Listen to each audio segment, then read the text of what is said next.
Judulnya ngopi, ngobrol, penuh inspirasi. Pak mau nanya nih, Bapak jadi guru penggerak. Sekarang lagi proses ya, proses. Gimana sih triknya agar lolos tes guru penggerak? Trik awal Pak, Ya, dari awalnya. mungkin dari curhat dulu Pak. Curhat dulu ya. Dari curhat dulu. Untuk tes guru penggerak itu saya mulai dari angkatan 3 Pak. Oh, dari angkatan 3 udah? Ya, waktu pas kuota dari Kabupaten Sukabumi yang pertama, Ya, angkatan 3. Kan yang 1 kedua belum ada Pak ya. Ya, ya. Angkat ketiga ada informasi dari kepala sekolah waktu itu Bu Ella untuk ikut tes guru penggerak. Ya, cobalah masuk ke tes guru penggerak itu dan alhamdulillah untuk tahap pertama saya lolos Pak. Tahap pertama. Tahap pertama. Dulu itu masih Berarti ada tahap pertama itu baru membuat itu ya? esai, kemudian apa namanya tes kemampuan akademik Pak. Nah sampai tahap pertama itu alhamdulillah lolos. Kemudian masuk ke tahap kedua yaitu wawancara dan simulasi ngajar.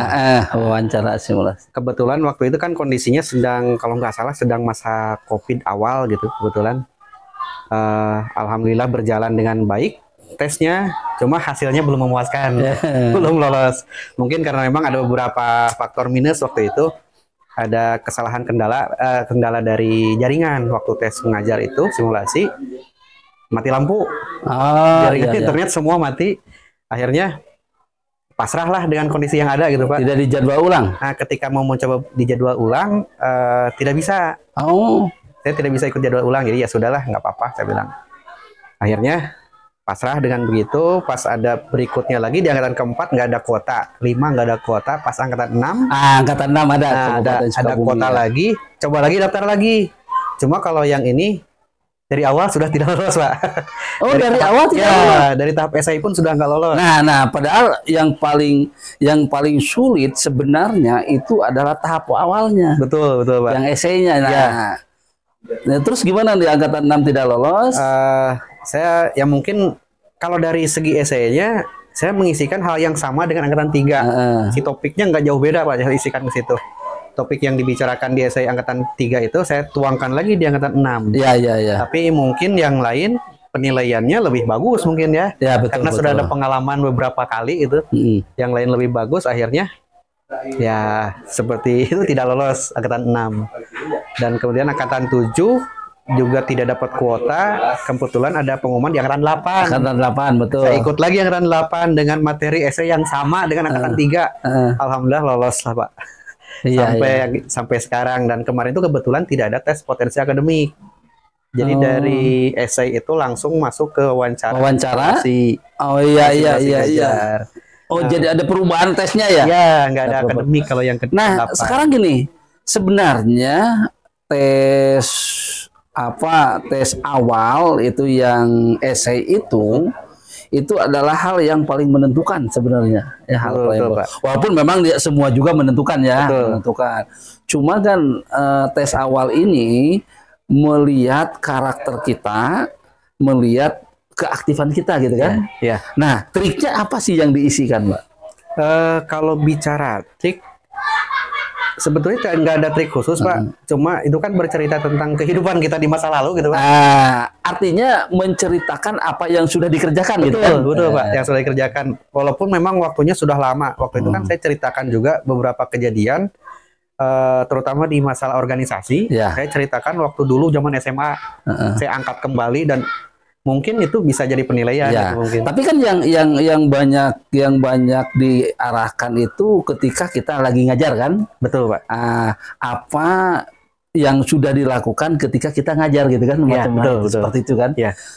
Karena sama mirip tesnya ketika saya tes jadi PP, lalu tes jadi fasilitator, lalu tes jadi instruktur. Sebenarnya mirip gitu. Jadi intinya itu untuk mengetahui apa yang sudah dilakukan ya Pak ya? Betul Pak, betul. Itu banyaknya mengerjakannya seperti apa? Apakah harus panjang semua sampai ke batas maksimal atau gimana Pak? Iya, waktu kemarin mengerjakan memang sesuai dengan anjurannya. Ada batas maksimal sekian, cuma nggak misalkan batas maksimal 1000. saya paling sampai 1.500 gitu. Jadi ada apa kelebihannya? Ada lebihnya karakternya. Terus tekniknya paling ya melatih kita bicara aja sih, Pak. Bahkan beberapa kata sinonim bisa diulang berkali-kali asal karakternya memenuhi gitu. Okay. Intinya di situ sebenarnya adalah bagaimana kita mengungkap dan mampu memecahkan masalah. Betul, Pak, gitu kan? Betul. Kebetulan yang diangkat kemarin itu masalah berkaitan dengan siswa. Waktu COVID kan ada permasalahan mengajar, bagaimana guru bertemu dengan siswa gitu kan.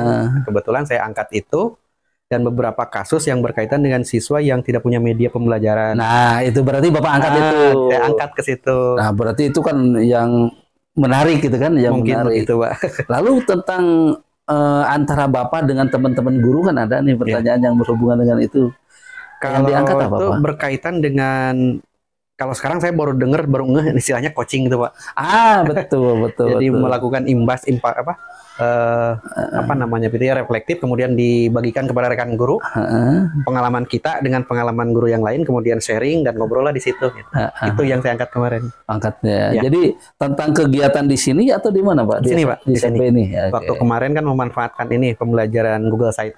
Melewati Google Site. Google Site itu, Bapak angkat itu? Angkat itu. Sehingga Bapak mau menjadi teman sebaya lah istilahnya. Betul, Pak. Teman sebaya. Jadi ada kolaborasinya sama guru yang lain. Sama guru yang lainnya. Nah, selanjutnya sekarang dalam proses pembelajaran nih sudah ke buku berapa? Sekarang kemarin baru selesai modul 1.4. Modul 1. Minggu depan itu masuk modul 2.1. Berarti sudah 1.4 ya, udah satu modul ya, udah selesai ya. Wah, sebenarnya baru kan hari Senin post test kemarin. Kan itu modul 1 itu ya benar-benar luar biasa kan. Nah, menurut pandangan Bapak gimana nih cara belajar di guru penggerak? Di guru penggerak kalau masalah belajar sih sangat menantang, Pak. Sangat menantang karena memang judulnya saja guru penggerak. Jadi kalau kita nggak bergerak sendiri ya nggak bakal bisa. Karena kan ada alur merdeka itu, Pak. Iya. Dari mulai diri sendiri, kemudian eksplorasi konsep, ruang kolaborasi, ketemu dengan teman-teman yang lain gitu kan, dan sebagainya sampai terakhir aksi nyata. Jadi alur itu memang sangat mendukung pembelajaran ini sendiri. Jadi ini kalau di guru penggerak itu sebenarnya harus datang dari hati sendiri. Betul. Ya. Motivasinya intrinsik. Motivasinya itu kan. Betul. Kalau tidak datang dari hati, terasanya itu dikejar-kejar, bosan dan melelahkan. Bosan dan melelahkan. Sama, Pak. Saya juga kalau saya kan di fasilitator itu sama merasakan. Bayangin aja, Pak.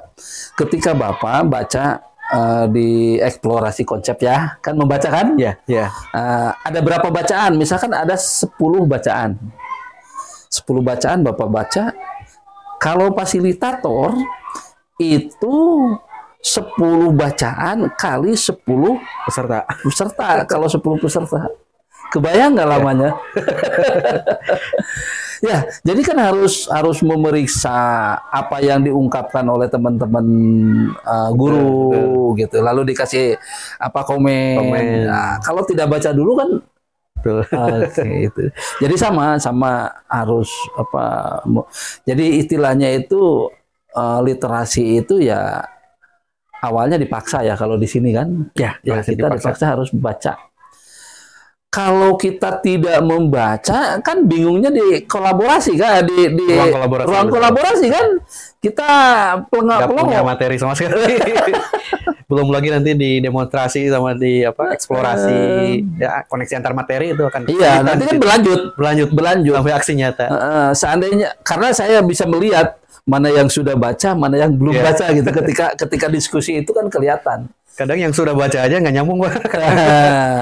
Ada juga yang sudah baca tapi nggak nyambung kan? Ya, kadang ada gitu. Karena kan tingkat kepemahamannya belum sampai ya, beda-beda. Ya. Termasuk di visi guru penggerak yang modul ketiga itu banyak miskonsepsi antara peserta dengan fasilitator kemarin. Tapi akhirnya sudah bermuara ke arah yang sama akhirnya. Jadi visinya sebenarnya adalah visi guru penggerak ya. Betul. Bukan visi sekolah. Gitu. Visi pribadi kita mau seperti apa. Sementara kita memahaminya visi sekolah gitu. Benar. Dan memang Bapak juga pernah menemukan ketika Bapak ikut kan ada binaan, nanti kan ada satu pertemuan ikut ya di Lokakarya. Harusnya ada undangan itu ikut. Di Lokakarya itu ada pengawasnya. Ketika PP lagi nyampein, kata saya dalam hati, loh, kok kenapa jadi gini ya, gitu. Tapi kan kita nggak etis kalau harus menentang di situ, gitu. Biarkan aja berkembang. Akhirnya kan ada dari diskusi bisa ketahuan juga, oh ternyata bukan visi, kebanyakannya nanti visi sekolah karena sehingga nanti seolah-olah si guru penggerak itu mampu membuat visi sekolah, ya nggak bisa, gitu kan. Jadi guru penggerak itu ya tetap aja harus membuat visi diri sendiri bagaimana untuk maju ke depan gitu ya, untuk menggerakkan orang lain, ya gitu kan Pak ya. Nah, kalau nanti sudah beres, lalu nanti komunikasi dengan temannya sudah bagus, memberikan masukan, baru kita berbicara visi. Ya baru situ manajernya bergerak.